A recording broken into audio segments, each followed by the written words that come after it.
नमस्कार दर्शकों, मैं हूं स्नेहा और आप देख रहे हैं उजाला संचार। इस वक्त हम उपस्थित हैं व्यग्र फाउंडेशन की गौरैया कॉलोनी में, जिसके संस्थापक हैं अतुल पांडे जी। जी हाँ, गौरैया की गिरती संख्या देखकर ऐसे कई लोग हैं जो प्रेरणा का स्रोत बन चुके हैं। एक ऐसी ही फाउंडेशन है व्यग्र फाउंडेशन, जिस वक्त हम अभी उपस्थित हैं, जिन्होंने एक गौरैया कॉलोनी का निर्माण किया है। ये गौरैया कॉलोनी लगभग 10 साल पुरानी है। एक और बात जो गौर करने वाली है वो ये है कि जब हम महिला सशक्तिकरण की बात करते हैं तो ये कॉलोनी बिल्कुल उस बात को ध्यान में रखकर बनाई गई है, क्योंकि यहाँ के घर उसी तरह उन सबके नाम दिए हुए हैं, जैसे कि सरस्वती, यमुना, गंगा, कौशल्या, देवकी, यशोदा, अहिल्या, रुक्मिणी और जानकी। जैसा कि आप देख सकते हैं, ये जो कॉलोनी बनाई गई है वो इस बात को ध्यान में रखकर बनाई गई है कि जो गौरैया है उनके लिए यहाँ एक इको फ्रेंडली माहौल, जैसा कि आप देख सकते हैं यहाँ पूरा सेटअप इस तरह बनाया गया है कि ये बिल्कुल ही नेचुरल और इको फ्रेंडली माहौल लग रहा है। चलिए अब बात करते हैं गौरैया कॉलोनी व्यग्र फाउंडेशन के संस्थापक अतुल पांडे जी से। गौरैया आश्रय गृह क्या है और इसे बनाने का आइडिया आपको कैसे आया? ये गौरैया कॉलोनी है और चूंकि मैं मूलतः जनपद देवरिया का रहने वाला हूँ, ग्रामीण परिवेश से हूँ। जब हम लोग गांव पे रहते थे तो देखते थे अपने पिताजी, माताजी, दादी दादा को चिड़ियों के लिए, पशुओं के लिए अन्न निकालते समय, खाना खाने के लिए उनके लिए रोटी देना। तो मैं जब यहाँ पे आया और देखा कि ये पूरा कंक्रीट का जंगल है, यहाँ ना कोई चिड़िया आती है, ना उस तरीके की कोई प्लानिंग हो रही है, तो उसके लिए हम लोगों ने इस तरह की गौरैया कॉलोनी डेवलप की है। आपने यह आश्रय गृह कब लगाया और इसे लगाने के पीछे का मुख्य कारण क्या था? लगभग 2018 के आसपास हमने इस गौरैया कॉलोनी की स्थापना की और उसका मुख्य उद्देश्य गौरैया को संरक्षित करना, यानी कि गौरैया रेड जोन में आ गई हैं, गौरैया विलुप्त होती जा रही हैं, गौरैया दिखती नहीं है। जो मेरे कभी घर के आंगन की शोभा होती थी, उनको बचाने की जरूरत महसूस हुई, उसके लिए गौरैया कॉलोनी की स्थापना की गई। क्या गौरैया आश्रय गृह को कोई भी घर पे अपने आसानी से लगा सकता है?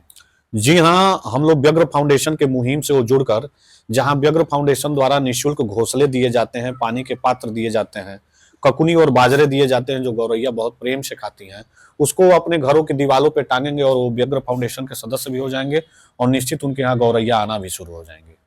आपको ऐसा क्या लगता है, गौरैया आश्रय गृह लगाने से क्या लोगों में इसकी जागरूकता बढ़ रही है? लोगों को गौरैया संरक्षण की जागरूकता बढ़ रही है? बिल्कुल, मैं कह सकता हूँ कि काशी से उठी हुई ये गौरैया बचाने की आवाज आज विदेशों तक पहुंच चुकी है और व्यग्र फाउंडेशन के सोशल प्लेटफॉर्म पे, सोशल मीडिया के माध्यम से ढेर सारे लोग जुड़ते जा रहे हैं। आप देखती होंगी कि इसका सार्थक प्रयास ये है कि जब भी गर्मी का मौसम आता है, ढेर सारे सोशल साइट्स पे इस तरह के वर्जन लोग डालने लगते हैं कि मैं नन्ही चिड़िया हूँ, कृपया मेरे लिए पानी रखें, मैं बेजुबान जानवर हूँ, मेरे लिए कृपया पानी रखें, मेरी चिंता आप नहीं करेंगे तो कौन करेगा। इसे व्यग्र फाउंडेशन की गौरैया बचाओ अभियान की सफलता मानते हैं। आपको क्या लगता है, गौरैया संख्या की गिरावट का मुख्य कारण क्या हो सकता है? गौरैया संकट के मुख्य गिरावट का कारण हो सकता है, पहला तो जैसे वैज्ञानिक तथ्यों को ले तो लोगों का ये मानना है कि जो ये सैटेलाइट्स हैं और ये मोबाइल टावर्स हैं, उनके रेडिएशन के कारण उनकी प्रजनन क्षमता प्रभावित हुई है। दूसरा ये है ना कि जब हमारे पास अभाव था तो हमारा स्वभाव बड़ा था, मेरा दिल बड़ा था। हम लोग जब घर और मकान बनाया करते थे तो इनकी भी चिंता करते थे और इनके लिए छोटी छोटी दीवालों पे सुराखें भी बना के छोड़ा करते थे कि गौरैया आएंगी या कोई चिड़िया आएगी तो कहाँ रहेगी। अब जब हम बड़े हो गए हैं तो हमारे व्हाइट सीमेंट से वो दीवालें और वो जो जगह होती थी भर दी जाती हैं।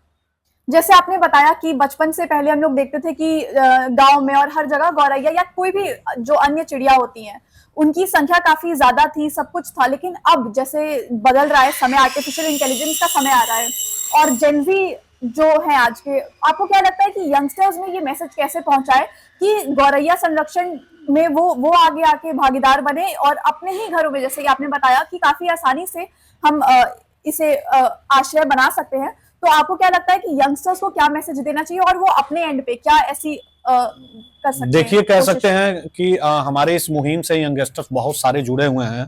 तमाम स्टूडेंट लीडर, तमाम विश्वविद्यालयों के छात्र नेता जुड़े हुए हैं और आपको बता दूं कि यंगस्टर्स बॉलीवुड और हॉलीवुड के फैन होते हैं। तो बॉलीवुड में जैसे आपके नाना पाटेकर हो गए, आपके आशुतोष राणा हो गए, सिद्धांत चतुर्वेदी हो गए, सनी लियोनी हो गई, हॉलीवुड के सैमुअल हो गए। तो तमाम ऐसे बॉलीवुड और हॉलीवुड की हस्तियां जुड़ी हुई, जिससे कि अभी फूल और कांटे और दिल जले में काम कर चुकी अभिनेत्री मधु भी जुड़ी हुई हैं। तो इनको भी देख के यंगस्टर्स में बहुत उनकी फैन फॉलोइंग होने के कारण अवेयरनेस आ रहा है और बहुत सारे यंगस्टर्स जुड़ते भी जा रहे हैं। आपको क्या लगता है कि स्कूल और जो अन्य संस्थाएं हैं जैसे कॉलेज है, अलग अलग इंस्टीट्यूशंस हैं, वो इसमें कैसे भागीदार बन सकते हैं और कैसे गौरैया संरक्षण को प्रमोट कर सकते हैं? किसी भी आंदोलन की सफलता तभी मानी जाती है जब उस आंदोलन से देश के बच्चे जुड़े। जी। व्यग्र फाउंडेशन अब स्कूलों में, कॉलेजों में और यूनिवर्सिटियों में यंगस्टर के साथ साथ छोटे छोटे जो प्ले ग्रुप है, जो मिडिल क्लास और जो 10+2 के स्कूल हैं, उसमें जाके अवेयरनेस कार्यक्रम आयोजित कर रहा है और करने जा रहा है।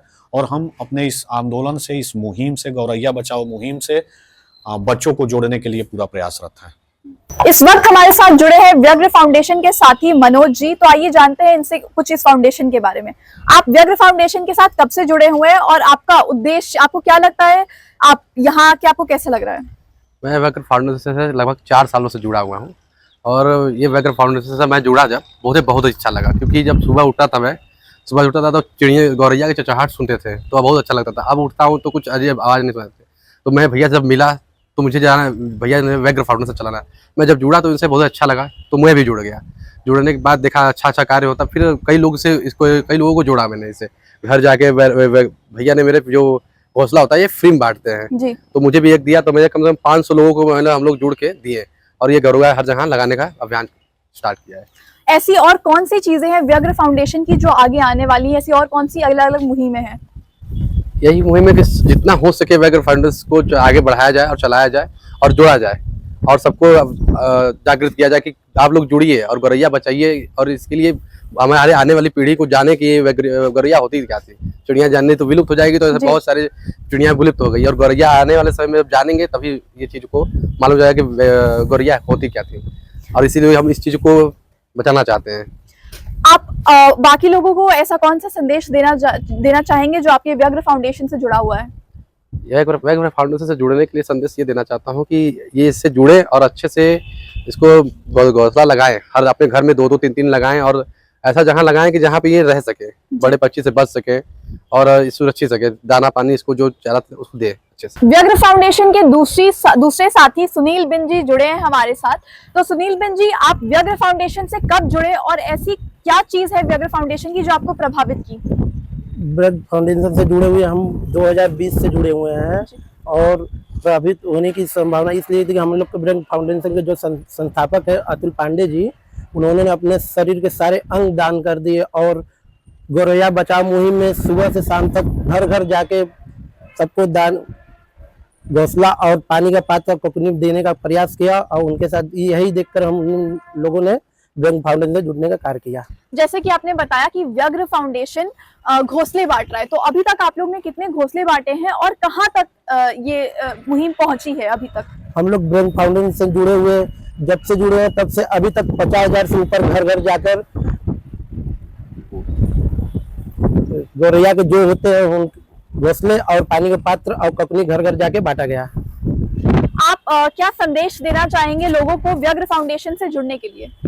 हम सबसे यही निवेदन करते हैं कि व्यग्र फाउंडेशन से जुड़े और गौरैया को बचाने के लिए ज्यादा से ज्यादा प्रयास करें और घर घर जाके अपने अगल बगल भी सबको आकर्षित करें। हम जानते हैं हॉलीवुड और बॉलीवुड दोनों के ही कई सितारे व्यग्र फाउंडेशन से जुड़े हैं, जैसे कि आशुतोष राणा और जेवियर सैमुअल। तो आपको क्या लगता है कि ये मुहिम कितनी आगे तक जा चुकी है और इसका लोगों पे क्या इम्पैक्ट पड़ा है? इसी चीज को देखते हुए हम लोग इस व्यग्र फाउंडेशन का और आगे बढ़ाने का कार्य कर रहे हैं और ज्यादा से ज्यादा लोग को जोड़ने का प्रयास किया गया है और इसी चीज को देखते हुए उत्साहित होकर अदर से अदर कंट्री, देश विदेश से लोगों ने जुड़कर इसको व्यग्र फाउंडेशन से जुड़ने का काम किया है। आज के लिए बस इतना ही। आपसे यही अनुरोध है कि आप भी आगे आएं और व्यग्र फाउंडेशन के साथ जुड़ें। ऐसी और खबरों के लिए हमारे चैनल उजाला संचार को लाइक, सब्सक्राइब और शेयर करना ना भूलें।